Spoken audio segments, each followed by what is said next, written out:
Olá, meus amigos cacauicultores. Hoje estou aqui mais uma vez para falar um pouquinho para vocês sobre cacauicultura no Cerrado e falar um pouquinho para vocês sobre o cultivo daqui, como é feito toda essa parte de controle de pragas e doenças. Tem muita incidência de praga, tem muita incidência de doenças, né?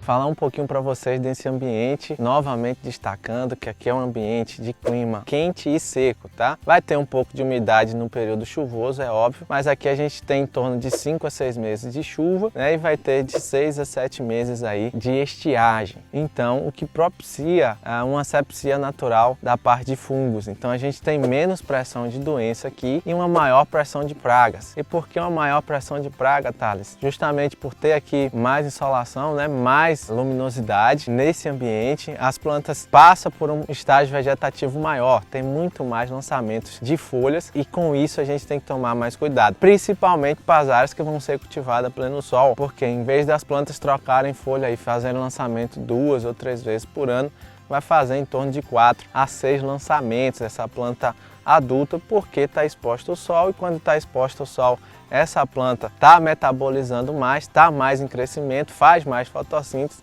e obviamente vai ter mais lançamentos. Então o que a gente tem que tomar cuidado com essas questões de pragas. No geral, a gente não tem muitas assim pragas aqui no Cerrado que causam muitos danos, por exemplo, como tem o monalônio lá a pleno sol, lá nas áreas do sul da Bahia, lá nas áreas do Pará. Aqui a gente tem alguns outros percevejos, né, ainda não identificados como pragas de cacau, mas a gente já vê alguns percevejos e os maiores vilões nossos aqui estão sendo cochonilhas. Cochonilhas onde? Principalmente na parte da florada e nos lançamentos foliares. São duas cochonilhas diferentes. Nos lançamentos foliares, a cochonilha rosada, trazendo para a gente um dano de encarquilhamento nos ramos, é uma má formação do ramo, deixando o ramo tortuosos, então não cresce de forma reta, ela cresce torta, diminui os entrenós da planta, né? Entrenós que a gente chama aqui entre um lançamento de uma folha e outra, é encurtado, então você tem um tamanho de ramo menor, onde dá ali basicamente uma superbrotação bem próxima, acaba atrapalhando o crescimento dessa planta.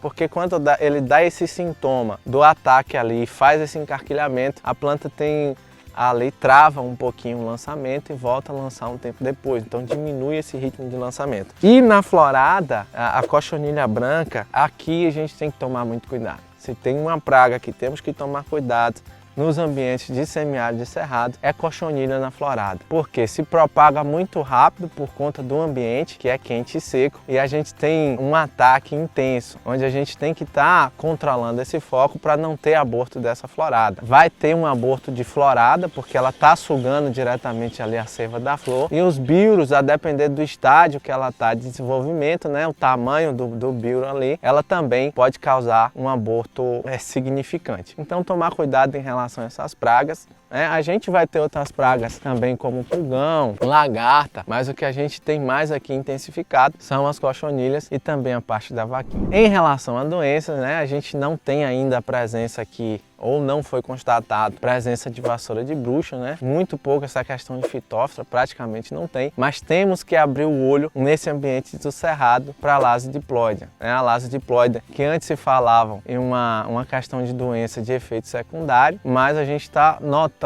nas lavouras em geral, tanto no Pará quanto no sul da Bahia tradicional, muito ataque em relação à lase diploide, causando danos, e a gente ainda não tem um tratamento efetivo dessa lase diploide. E aqui, como você está no ambiente quente e seco, se fizer mau uso da irrigação, mau uso da nutrição, tiver plantas desequilibradas, essa lase diploide ela vai entrar e vai lhe causar um dano severo, diminuindo aí a sua produção. Então, basicamente, o que é que a gente tem que fazer? Monitorar e monitorar e monitorar. Fazer esse monitoramento para trazer tanto essa questão das pragas e essa doença para um nível de controle ali estratégico, certo? E manter a sua lavoura ali em alta sanidade. Então, não tem como a gente fazer essa parte de controle de praga efetivo, eficiente, se você não tem um acompanhamento da sua lavoura. Então, pelo menos uma vez por semana, você tem que estar fazendo a inspeção em sua lavoura, pegando principalmente as folhas, A maioria das pragas, elas vão estar na parte abaxial, na parte de baixo da folha, então não adianta, se eu olhar simplesmente por cima aqui,